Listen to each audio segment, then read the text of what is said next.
السلام علیکم ورحمۃ اللہ وبرکاتہ۔ حق بولنا بہت مشکل ہوتا ہے لوگوں کو، لیکن سمجھتے سب ہیں۔ اسی لیے میں آپ کو ایک ویڈیو دکھانا چاہتا ہوں مفتی اکمل صاحب کی، اور بہت بہترین عالم ہیں مفتی اکمل صاحب، ان کی ویڈیو آپ لوگ سنیں۔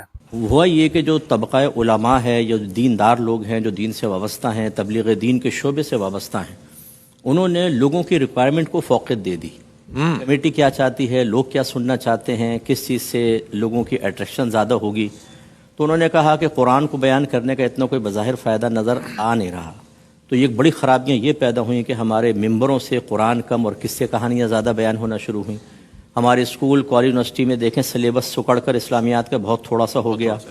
مساجد کے اندر اگر بچوں کو ناظرہ پڑھا رہے ہیں، حفظ کروا رہے ہیں، کلمے یاد کرا رہے ہیں، ایمان مفصل، ایمان مجمل، نماز، دعائیں، تو قرآن بالکل اس سے علیحدہ ہو گیا۔ صرف عربی عبارت تک کے بچوں کو سمجھ میں نہیں آ رہا۔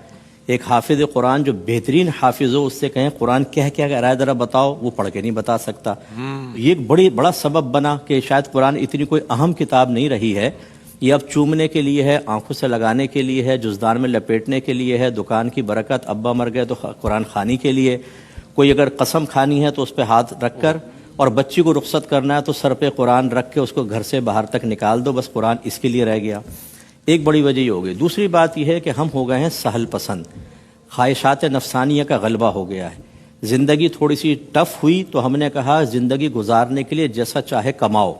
اب جب قرآن پڑھتے ہیں تو وہ تو لیمیٹیشنز قائم کرتا ہے، تلک حدود اللہ، یہ اللہ کی حدود ہیں، احکام تو اللہ کی حدیں ہیں۔ ان اللہ کی حدوں تک پہنچنا، آدمی نے سوچا کہ اگر سیکھوں گا تو خواہ مخواہ کا ٹینشن ہوگا، قرآن پڑھوں گا تو مجھے قرآن کی ریکوائرمنٹ نظر آئے گی، ضمیر ملامت کرے گا، اس نے کہا قرآن سائیڈ میں کر دو۔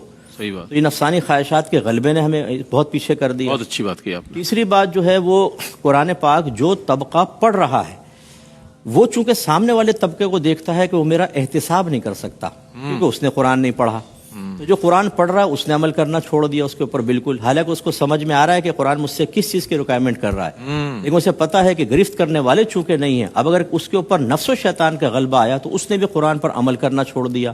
جب رول ماڈل ہی ختم ہو گئے تو بتائیں پھر دوسرے کیسے قرآن کی طرف مائل ہوں گے؟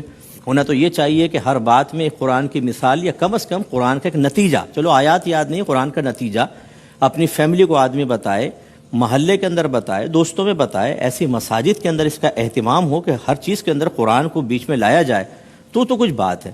لیکن جب ہم نہیں لاتے، اور بعض اوقات یہ جو میں ایک صورت بتا رہا ہوں، ہر ایک تو ایسا نہیں ہوتا کہ بھئی عمل کرنا پڑے گا، عمل کروں گا تو یہ مسائل پیدا ہوں گے، اب اس نے دیکھا کوئی ہے تو نہیں گرفت کرنے والا، سارے کے سارے بدھو بے وقوف ہیں، تو بہت سارے تو ہمیں ایسے لوگ بھی نظر آئے کہ قرآن پڑھا ہے لیکن اس کو گہرائی کے ساتھ بیان نہیں کیا کہ ایسا نہ ہو کہ عوام کل ہمارا ہی احتساب کرنا شروع کر دیں۔ صحیح بات ہے۔ ان چیزوں نے ہمیں قرآن سے بہت دور کیا ہے۔ تو آپ نے سنا مفتی اکمل صاحب نے صاف کہا، قرآن حدیث بتانے والے لوگ ہیں وہ قرآن حدیث نہیں بتاتے ہیں، وہ کہانیاں شریف سناتے ہیں۔ واقعی میں کہانیاں ہی چل رہی ہیں، تو کہانیاں ہی سنائی جا رہی ہیں خوب بڑھیا طریقے سے۔ تو ہمیں اگر ایمان اپنا مضبوط رکھنا ہے، یعنی کہ ایمان بالکل صحیح رکھنا ہے، تو ہمیں تحقیق تو ضرور کرنا پڑے گی اور سمجھنا پڑے گا قرآن و حدیث کو، تب ہم ایمان والے ہوں گے، اصلی والے۔ ابھی تک تو باپ دادا مسلمان تھے تو ہم بھی مسلمان ہیں، گوشت کھا لیتے ہیں، آدھار کارڈ میں نام مسلمانوں والا ہے، بس یہی کافی ہے۔ تو کوشش کریں تحقیق کرنے کی، اور کوئی بھی مولانا اگر کوئی بات بتائیں تو اسے چیک کریں۔